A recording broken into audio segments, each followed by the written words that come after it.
Hello and welcome to the biztrepreneurpodcast. I'm Kevin Ross and I'll be diving deep into conversation with entrepreneurs, hearing their stories, the highs, lows, tips, tricks and tactics, and most importantly to see where we can learn and hopefully be inspired. On today's episode, we are talking to Caroline McEnery of the HR Suite. We hear how she has scaled her business to be nationwide, how she's hitting every radio tower in the country, and also how she is hugely involved in empowering women into business. And finally, at the very, very end, you'll hear some inspiring words from her grandfather on how to enjoy the journey of life and business. You always regret the chances you don't take a lot more than the chances you do take. Sales is vanity, profit is sanity. Standing still means you're going backwards, and that's just not an option. You remember there's more travelling the road after you and making sure you're leading the ladder down and helping people pull them up.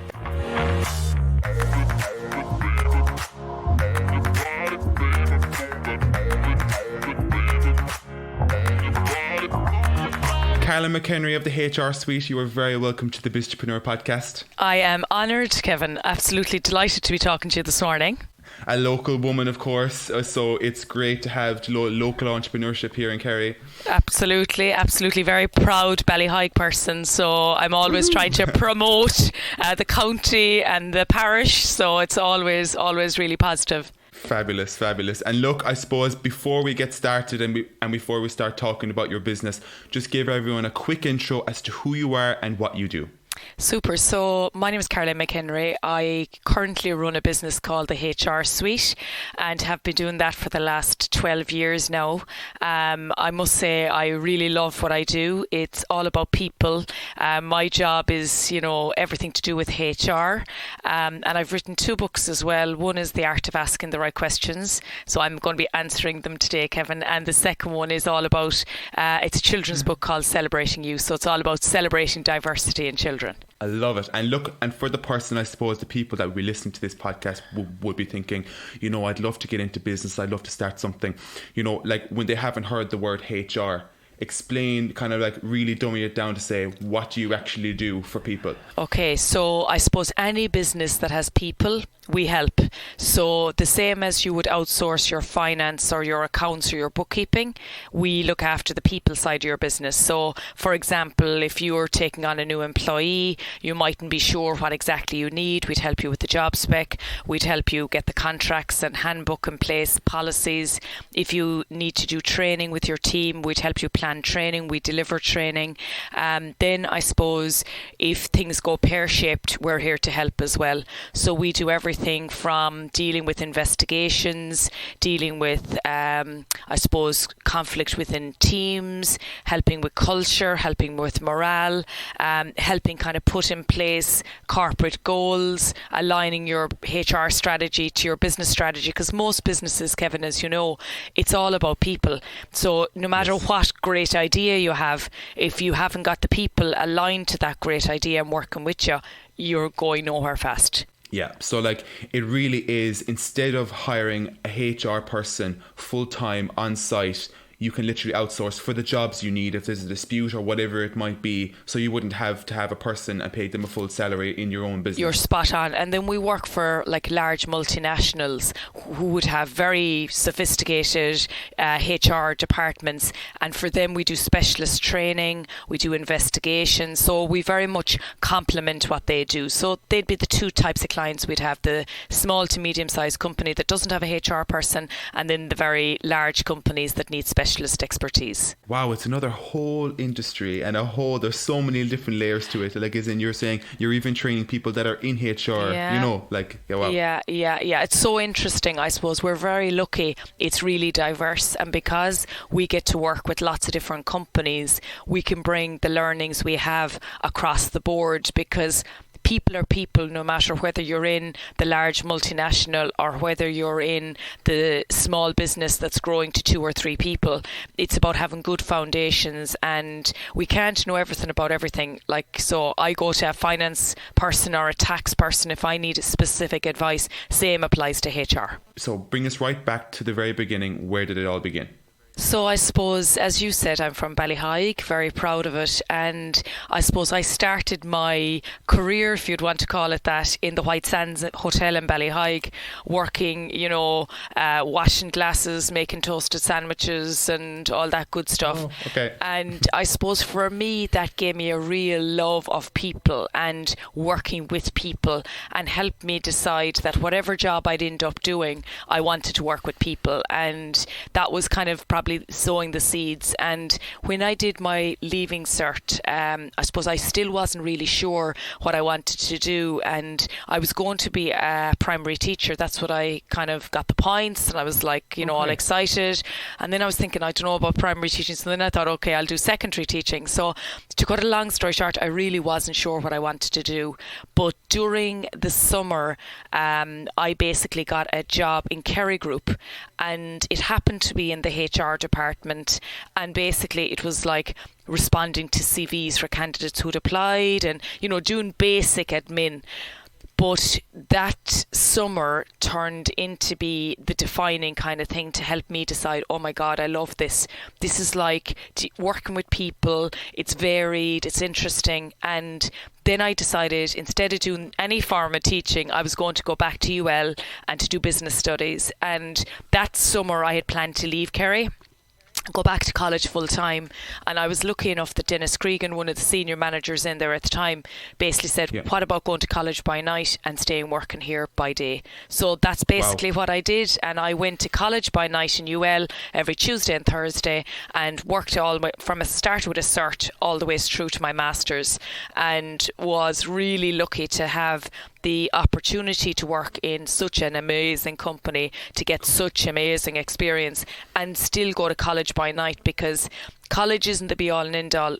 Experience isn't all the be all and end all, but the combination of both when you're starting out in your career is hugely, I suppose, complementary, and really gives you that springboard of knowledge. Because when you're starting out, it's so hard to kind of find your bearings. So the combination of college for me and experience worked out really, really well. I mean, for them to even say, look, can you not leave us? Can you still work for us? And you can go to college. No, that just shows that, number one, you were made for it. And number two, it just shows you where you are now, having the HR suite, that it was kind of like a goal down the line to say, you were made for the HR aspect in the industry. Yeah, very lucky, Kevin, and really do appreciate the fact that, people need to give people a chance. And, if I didn't get that chance, I'd have possibly gone a completely different road. I'd have still done HR in college, but there's so many different elements to HR. So I feel very lucky to have got that opportunity. I was with Kerry then for about 8 to 9 years, and then I joined the Garvey Group, and they've supermarkets and hotels. Went in and worked in the HR function there. Brilliant company, really focused on the people, customer service, both in the hotels and in the retail side of their business.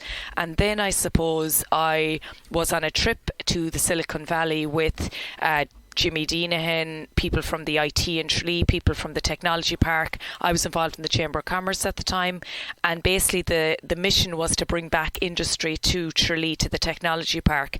It was an amazing trip. I absolutely loved every second of it. And while I was on, I want to be on that trip. Wow. It was so cool. It was so cool. And you just got, we got to see Google, we got to do behind the scenes visits to so many of the Silicon Valley startup companies. We got to hear about what they do to foster entrepreneurship and business. It was really fantastic. And the gang I was with were people who had won Ernst & Young Entrepreneur of the Year accolades. So again, I was really lucky. And when I was on the trip, they were all telling me, as we were having dinner at night, God, HR is my biggest challenge. You really should think about setting up a HR consultancy, a HR business. There's definitely a market for it. And I suppose it sowed the seed for me. And I kind of felt, what had I to lose, Kevin? I just kind of felt there wasn't a lot. Worst case scenario, you'd go away and get another job. And basically the HR suite was born, and 12 years ago, I suppose, I set up. Initially, I was going working from home, but realised very quickly that wasn't for me.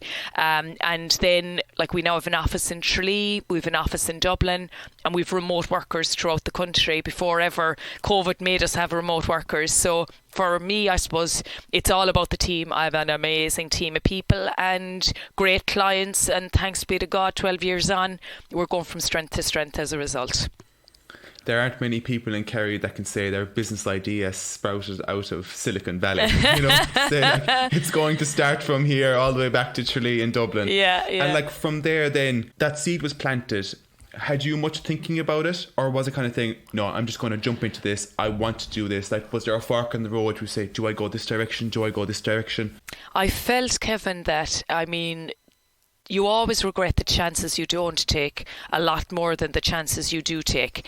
And like, I mean, life is a bit of an old lottery. Do you know, some choices we make, they don't turn out to be the way we want, but a lot of the time there's no worst case scenario. I always kind of look at it as, what's the worst case scenario here? And for me, there was no worst case scenario. I was going to go away and get another job or go lecturing, or, you know, there was no worst case scenario. And I think if you're not moving forwards, you're moving backwards. And for me, I suppose I wanted a new challenge, I wanted a new opportunity, and thank God life presented that to me.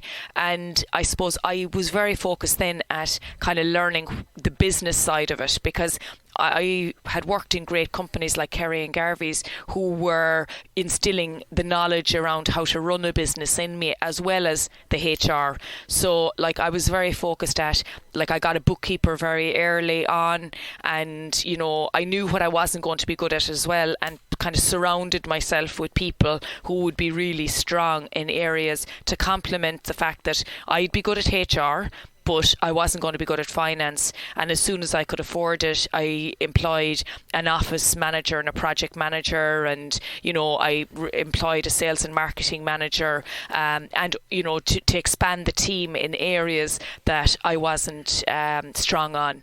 And then I suppose over the years, I've tried to continue to upskill. So I'm currently doing a Chartered Directors program with the Institute of Directors, because I kind of feel that you have to be challenging yourself. Like, this course is not a HR course. If it was a HR course, I'd be loving it. I'd be absolutely rocking and rolling, but it's putting me out of my comfort zone, because it's got finance, it's got other areas, but again, it's kind of developing my knowledge to make me a better leader in my business.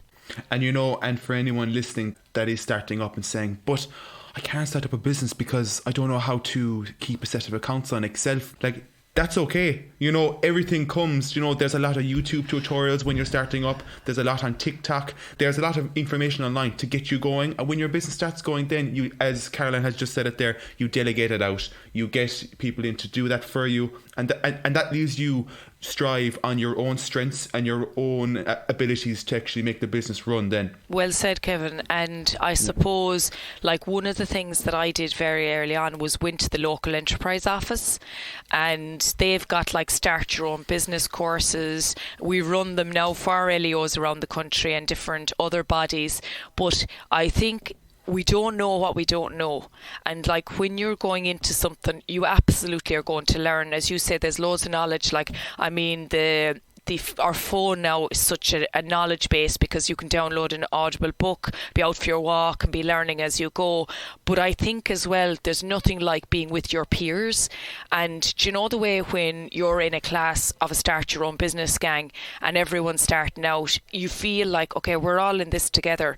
And I was also lucky enough that Enterprise Ireland were running a program called Going for Growth, which is a sister program to Acorns, which I mentor on now. But Going for Growth and Acorns, they help female entrepreneurs that are starting up. And again, I went on that program, and again, I was mentored by a successful entrepreneur, and I basically learned lots of the stories of what not to do and what I did along my journey that helped me, which really helped me, by listening to our lead entrepreneur and also listening to others who had travelled the road before. So I think that mentorship and those training programs are really helpful to complement the knowledge that's out there that you can self-direct yourself. Absolutely invaluable. I've been to a couple of them myself over the years. You kind of just like, and they're free, and you just say, look, can I just speak to someone? And it was literally the following day. You know, I'm dealing with 2 startup businesses now and kind of helping them along. And they got onto the local enterprise last Thursday, and they had a meeting on the Friday morning. It was that quick and it was that organised, and they came out of that meeting and talking about margins. They were like, I've never heard these words before, but it was amazing, you know. And they're the things that, like, you don't have to know everything, and that's why you go for this help. And like, I suppose then, Caroline, moving on, right, for the HR suite was born, and you hit every radio tower in the country. You know, like Radio 1, Radio Kerry, News Talk, Today FM. You were all over the place. Yeah, like, I've been lucky because HR is one of those topics, Kevin, that everybody's interested in. So I was on News Talk yesterday talking about the new code around the right to disconnect. Earlier in the week, I was on Radio 1 talking about the new bullying code. HR is something that is of interest to everybody. So I think that means that, you know, it's got universal appeal. So it's very topical as a result. So I think, you know, for me, the comfort zone of, you know, do I want to do a radio interview where you're on the spot, you don't know what you're going to be asked, you need to be able to think on your feet, and you need to be able for the challenges and, you know, the feedback, etc. If somebody's saying, well, I don't really think that legislation is fit for purpose, you need to be able to give your opinion, etc. But for me, as a startup business, and even as a business now that's growing, the, I suppose, publicity and the reinforcement that we really know what we're doing, that media gives, is very powerful because it adds additional credibility. It reminds people, it reinforces for clients, God, that's great, the HR suite really know what they're doing. So it's added a lot of value, and we've also got a lot of business out of it. One client we got, they're a film production company. They do a lot of Netflix movies, and they're a really serious operator in the country.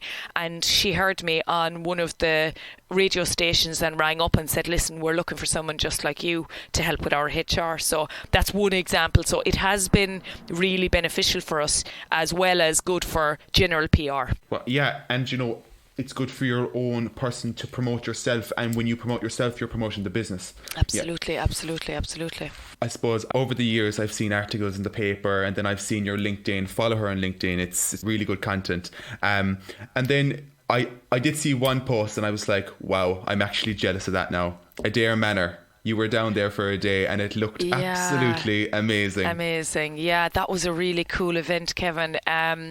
That was for National Women's Enterprise Day, and the National Women's Enterprise Day hosted an event in Adair Manor which was fabulous. The sun was splitting the stones the same day, and there was a fabulous lineup of speakers. I was very honoured to be part of the lineup, and there was just such positivity in the room because, again, I think we all want to learn. We all want to get more information. There's very rare a time that you don't learn something from somebody else.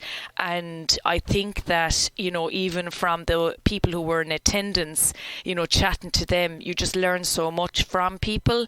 And it's giving that the time, I suppose, as much as anything else, because sometimes we all feel we're so busy being busy that, you know, we need to press pause and kind of appreciate the fact, first of all, that we're getting the exposure to these great events, and second of all, for me, I think it's very important as well to appreciate the cool events I get to speak at and the people I get to meet. Like, one standout one for me was I was speaking at a Chartered Accountants Ireland event in Galway, and it was in a fabulous venue. It was a lovely event. The fabulous Brian Cody was on after me, and Brian Cody had heard my talk, and he said, just everything Caroline said, you know. And I was like, you know, really kind of going, geez, this is so cool. And I got a picture with him afterwards, and I have it up in my house kind of going, you know, that was one of the kind of, like, I admire him. Yeah, I admire him so much because sport and HR have huge analogies, and, you know, there's huge commonality between leadership in sport and leadership in HR and leadership of people, because it's all about motivating a team to achieve a common goal, and we're both saying the same thing. And another time I was doing a talk in Limerick, and Joe Schmidt was at it, and again I was like, oh my God, I was so delighted. Literally, he was saying the exact same things I had said. Again, he went on after me, and like there's great I suppose honour in meeting these legends, but also then there's great inspiration in hearing messages that we're saying to business leaders, in relation to their people, reinforced by people that you admire so much, like those two gentlemen. Going on from there, right, COVID hit, right? And I'm sure that had a massive impact on your own business. How did that all come about? What was the thoughts going through your head? I suppose at the start, the phone started ringing, people looking for advice, So I suppose for us, in the weeks leading up to it, we started kind of doing, I suppose, videos to kind of give people the heads up in relation to travel, in relation to, because we started to get a sense that all was not well. And then Fáilte Ireland contacted me to ask me would I work on Paddy's Day last year and go into Fáilte Ireland to record a series of videos that they were going to launch to all the hospitality industry and tourism industry to give them guidance on what to do around the people piece. Because we were in lockdown, and that was a scary day. I remember driving in and there was no traffic on the road, and I was like, oh my God, this is just so strange. And from that moment, I suppose, and from that week, we as a team really kind of said, okay, strategically, what are we going to do? Hospitality and retail is a big chunk of our business. So what are we going to do? First of all, to help them, because a lot of businesses were kind of going, oh my God, what do I tell my staff? There was a lot of new supports available. People didn't know what they meant, what they should do. We had businesses that were actually opened because they were essential retail and essential businesses. Again, they didn't know what to do. So it's totally an unknown area. Completely. The panic. Completely. So we tried to be the voice of reason and very pragmatic and give people very clear guidance in bite-sized chunks that was very practical and easy to follow. And that has been something, I suppose, that even still now clients would say, oh my God, you were there for me when I needed you most, and God, you've been such a good voice of reason, is kind of what a lot of people would say. And then, Kevin, as a business, we used to do a huge amount of training and a huge amount of conferences. So all of a sudden, that was gone. So Mary in my office, in fairness to her, overnight, got Zoom, got WebEx, GoToMeeting, stuff that we would only use ad hoc, now was becoming our mainstay. Every day, Absolutely, and we all upskilled quick fast to basically, be able to deliver online training. We changed the content of our courses into, user-friendly online courses rather than, day-long courses or half-day courses, because half day is too long to be sitting in front of a screen, whereas if you're in a hotel, they've a lot more interaction. So I suppose we've been very lucky that, we've pivoted, we've changed, we definitely strategically pressed pause and said, what are we going to do? And by doing that, we tailored new offering, new services that have worked really well. We've gone working with new industry. So thank God we're weathering the storm. We're coming out the other end, and there's great optimism and hope. My parents are actually getting their first COVID vaccine today, and fabulous, that's good. Yeah, it's fantastic, and seeing kind of the hope and all of that coming now, I think is helping people's well-being, because well-being has been a real challenge for everybody during this last year as a result of all the change and uncertainty. My own grandmother, she got her second vaccine now, and she's there saying, who else has it? Who can I go talk to? Amazing. Who can I go meet up with? Straight away. And it's really positive, because she's been in her house practically since last March. Yeah, it's so difficult. It's so difficult. So I just think that for all of us, seeing those that we love most and that they're now safe and they're going to be protected, and they're also going to get a bit more freedom, because for them now, the fact that if people are fully vaccinated, that they can do that,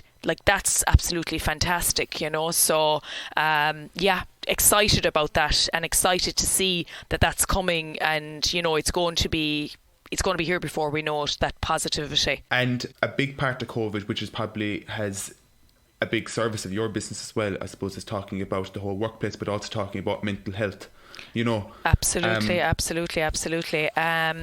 suppose I mentioned that I wrote that book called Celebrating You, Kevin. Celebrating You, yeah. And that's a free downloadable children's book that we did to celebrate 10 years in business for Enable Ireland.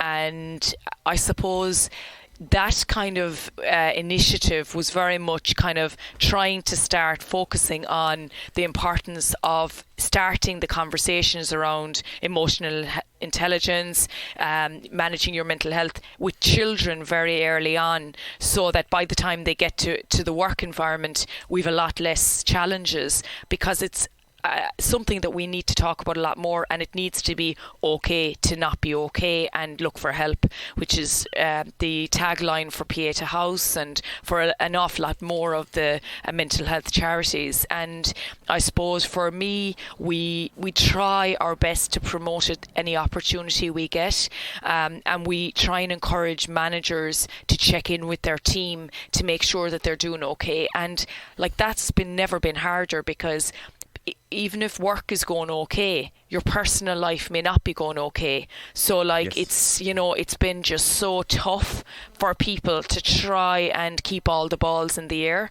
And for a lot of people, working from home has been amazing. But for a lot of other people, working from home doesn't suit them. They miss the interaction. They miss, you know, the separation of work and home. So I think the biggest... in the office, something simple as that, the banter. Absolutely. And I think the most important thing for all of us is to just reach out and just check in to say, how's the going? How is everything going with you? And that's for colleagues, family, friends, managers. Like sometimes we kind of think that the people who we report into are doing grand, but like sometimes we need to be kind of just mindful that mental health and the challenge of juggling and the challenging of minding yourself is a universal thing. And I just think this Easter, it's just a lovely concept of checking in with people to say, how's the going? Haven't been talking to you in a while. Just want to make sure all is okay with you, and spread that little bit of kindness, because it makes a huge difference to people. And it's the person who doesn't answer the phone that you need to make more of an effort with, because the ones you're in contact with, they'll be okay, but the ones that you feel have maybe disconnected a little bit, you need to make a bit more effort maybe there. And going back, and I have to touch on this again, your book, that's amazing. Yeah. You know, and where do people get it? So, how do people download it? So the Celebrating You is free on our website. It's a little PDF. So if you've small people in your life, just download it at the weekend and the kids can fill it in. So that's Celebrating You. The second book is called The Art of Asking the Right Questions. And I suppose that book to me is a people manager's toolkit, because there's lots of people out there who never wanted to be a people manager, but because they wanted to be self-employed, all of a sudden they needed people to help grow their business, or they were a brilliant engineer and all of a sudden as they got promoted they ended up being having people reporting into them. So this toolkit takes you through the employment journey from the very start to say, how do you recruit people, how do you induct them, how do you train them, how do you give them feedback, and what about when they're leaving. So it's a real easy, user-friendly guide, because to me, if you're asking questions, you're learning, you're moving forward. Like sometimes psychic management doesn't work, so sometimes we presume. Can't be Mystic Meg trying to presume something. Yeah, and sometimes we're afraid for presuming, and this just encourages us, rather than presuming, to just press pause and ask the great questions and get great information as a result. So yeah, very proud of the two books, I suppose. I don't know if I'll do a third, because the amount of time that goes into them is a lot, but I must say I really enjoyed doing both of those. The rewards and the pride out of the end of it probably makes up for all the time you put into it. Yeah, absolutely. And I'd still now get people saying to me, oh, I've your book here on my desk, and when you see people and they've it all highlighted and loads of post-its in it, and they really are using it as the toolkit it's designed. Exactly. And it's a reference book, because it's back to the point we started with, Kevin. We can't can't all be good at everything. So if HR isn't your forte, at least you have that as a reference guide to help guide you along the way. You know, starting the business, right, you've had major exposure on national radio and newspapers, but in starting a business, there also has to be an aspect of it, of marketing. What was your marketing strategy to get the business to where you are 12 years on? Yeah, I suppose, like, when I started first, the logo was a chain I was wearing, the company name was different. Like, I suppose I didn't really know how powerful the marketing and branding and the PR, etc. would be. And I suppose I got an expert involved to rebrand the company very early on. And that taught me two things. One is you're better off paying the expert at the start to do it right the first time rather than needing to redo it later on. And second of all, we started to try lots of different things in our marketing strategy and test and measure which ones would work. Because, like, we started to build up lots of data then to say, okay, we're after doing a social media post, and actually, even though loads of people saw it and loads of people liked it, actually we got no clients from it because our clients aren't on that platform. Whereas we then maybe advertised in a trade magazine and ended up getting a lot of business from that. So we started putting the money where, when we test and measure, we started to realise that's where we're getting new business from, and started to kind of, I suppose, build what works and what doesn't work rather than just trying everything. And I suppose that concept of testing and measuring is something now we do with everything we do. We'll trial anything, but we'll test and measure then to say, did it work? Because it's hard to know until you trial it, isn't it? Yeah, and you know, that's a big thing, is actually measuring it at the end. What I have found is there's been so many businesses that I've been working with, and they say, okay, right, yeah, we're going to do sponsored ads on Facebook and stuff like that. And I'm there kind of going, did you get a sale from it? They're like, no, but people are interacting with it. But I'm like, but did you get money? You know, the end thing is, you know, did that €100 sponsored ad, did that make you money? You know, and that's a big thing to look at. You know, when someone's starting up, they say, oh yeah, I know, we can start boosting ads. That's the first protocol for a lot of businesses, and they probably go to Facebook and Instagram. But that isn't always the actual. It's good to try it to see, but you have to measure, and if it's not working, try elsewhere. Absolutely. And I think as well then, as the business progressed, like we've somebody now who works in sales and marketing, you know, we've a lot of knowledge and expertise now within the business we didn't have at the start. So as you grow, you employ people with that expertise, you know, and like, again, it's really added to our growth, because, you know, like, that sales piece is the lifeblood of the business, you know. But at the same time, then we have a finance person, because sales is vanity, profit is sanity. So, you know, we basically, I suppose, have to make sure that we're always getting the new sales. The delivery team make sure they give amazing customer service and really deliver fantastic advice and customer service in terms of that delivery piece. And then we have a finance person who makes sure that the business is profitable, because sales, as I say, is only vanity, profit is sanity. So it's making sure that you've the joined up thinking in relation to ensuring the business is a success long term, so it can continue to grow, because every year we're trying to grow the business more so we can take on more expertise in different areas, expand our client offering, you know, be able to continue to evolve, because standing still means you're going backwards, and that's just not an option. And the next topic is really networking. You are a queen of networking. I've seen it even on LinkedIn. It's a massive part of a business. And for anyone starting out, it should be their go-to, starting off with LinkedIn. So yeah, Kevin, networking is something that's really important, but I suppose I would caveat that with not being a busy fool and making sure that you value your own time, because if you go to absolutely every networking event that's available, then you're not going to have enough time to be focused on really being busy in the business and doing the right things there, and you'll be wrecked. So for me, it's prioritising what do you feel fits with your brand and, your own interest, so that you enjoy it as well as getting value out of it. And for me, I suppose going for growth and Acorns has been something that I've been involved in very early on in my entrepreneurship journey, and I love everything about it. It's so positive. You're with like-minded females, and it's a very safe space to pick up the phone to one of them and say, listen, I wouldn't mind a second opinion, what do you think? And the caliber of people in that network, they're all on the same journey as you, and they're all sharing the same problems and challenges and positives and opportunities. So it's really good. And to me, I try and go to the events that I will enjoy and try and give back as well, because I try, in my career, I've been very lucky. People have been very supportive of me, have given me their time. So I try and give back. So I'm an Acorn lead entrepreneur now, because that whole lead entrepreneur, when I was starting out, that from growing for growth was hugely valuable. So for me, it's trying to kind of make sure that you remember there's more travelling the road after you, and making sure you're leaving the ladder down and helping people pull them up, because by giving back, you're gaining yourself as well. And for people listening, how do you actually get in touch with that whole network? So, what's the best way for people listening to say, I'm a female and I want to be part of this? Yeah, so Acorns is for rural Ireland. So acorns.ie, if you Google it, you'll see the details on that. And Going for Growth then is a very similar program.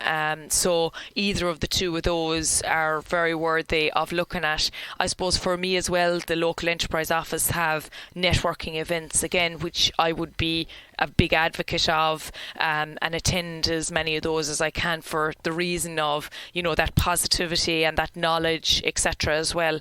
And then maybe suss out and see, are there any others specific to your industry and your area, so that you're keeping yourself ahead of the curve, rather than following your leading, and you're trying to be proactive in relation to what's coming down the tracks. Excellent advice, and I think a lot of people should check out that, because anything like that, anything that has support or a network, you're better at being in it than not being in it, and then Caroline, where's the HR suite going? What's the future? What's the end goal? Yeah, I suppose we've very ambitious growth plans. We set growth plans for the next year and beyond, and I suppose even during COVID, we battened down the hatches, and we maintained the business growth, but we're very focused now, coming out of COVID, that we want to get back to the growth trajectory we had all the years before COVID. So we're very focused at, trying to inject growth into the business. I suppose developing the skills of the team, both the team that are there and adding new skills to that, is very important to me always as a business.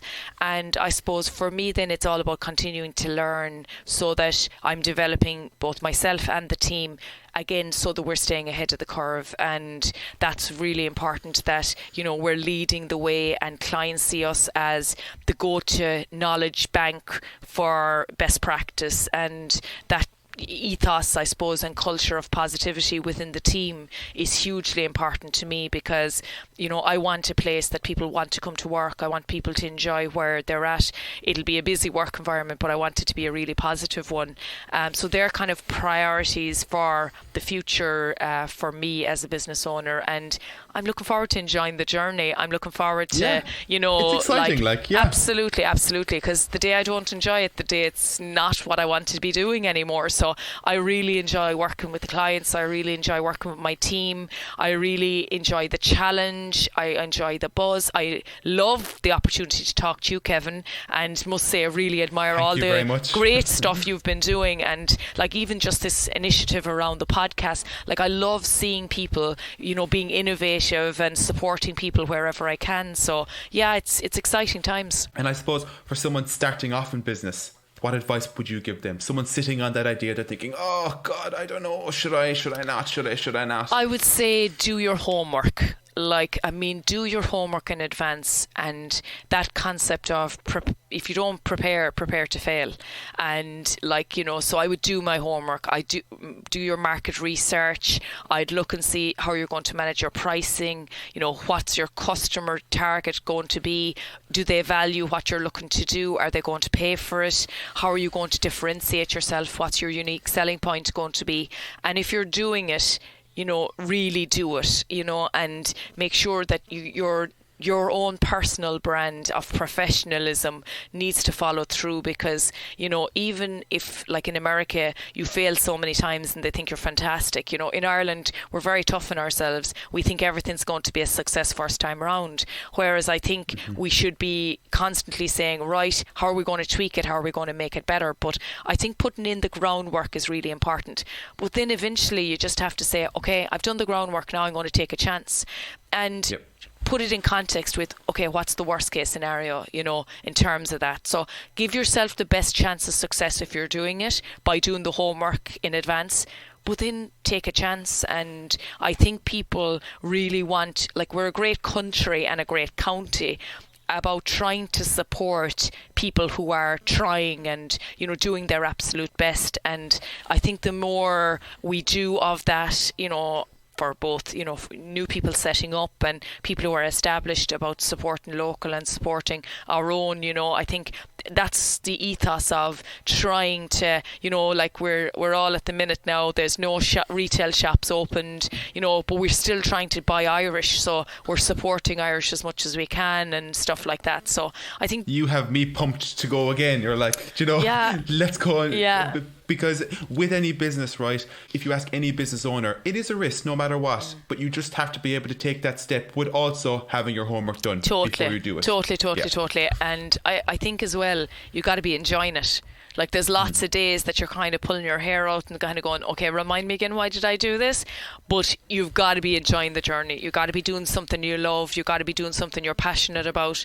And because the reason we're all doing this isn't to make money, because if it is, you're on the wrong track. It's got to be because I love it and I'm passionate about it, because for the days that are challenging, the passion keeps you going and the positivity keeps you going, and that makes up for it. And I suppose, look, before we finish up this, thank you very much. And have you got any last piece of information, takeaway piece of information for our listeners? I think these podcasts are brilliant, and I think trying to kind of be supporting, and you now and people sharing these podcasts to get your name out there and to get the podcast out there. Hopefully lots of positive things will flow from it, Kevin, because you deserve it. I think a lot of people will enjoy what you've been doing, and fair play for taking the initiative to do it. Thank you, Caroline. I'm serious. Well done. Fabulous. In a lot of my talks, I would say, when people say, what do you need to enjoy the journey? My grandfather had a fabulous saying, and he said, you need to have 3 bones to enjoy the journey of life. So you need to have a wishbone to dream the dream. You need to have a backbone to work hard and make it happen. And you need to have a funny bone to enjoy the lighter side of life. For me, I suppose that's what we're all trying to do. We all want just to be happy. And exactly. Having, the combination of that wishbone, the backbone and the funny bone is a really good, I suppose, ingredients to get you to that happy place, So they're my parting comments, Kevin. And thank you so much for having me. I've thoroughly enjoyed talking to you.